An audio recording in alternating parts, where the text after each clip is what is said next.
In this video, we are going to see how we can turn on the read receipts on the TikTok application so that you can check, or your viewers can check, your messages status. So if you have sent messages to someone, you should be able to see that whether the message is seen by them or not, and vice versa. They should be able to see your messages as well. So it is required that it should be turned on from both sides. So what we want to do is just head over to the profile section. If you want to enable it from your side, click on the bottom right hand corner and then click on the three lines at the top right. Click on settings and privacy, and from here we will scroll down a little bit until we see interactions, that is right here, and we want to click on direct messages.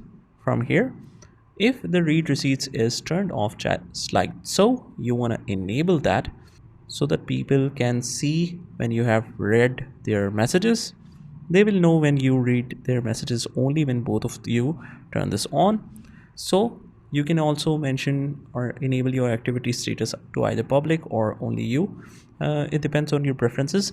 So that's about it. I hope you found this video helpful, and if you did, hit the like button and subscribe to our channel, and I will see you in the next one.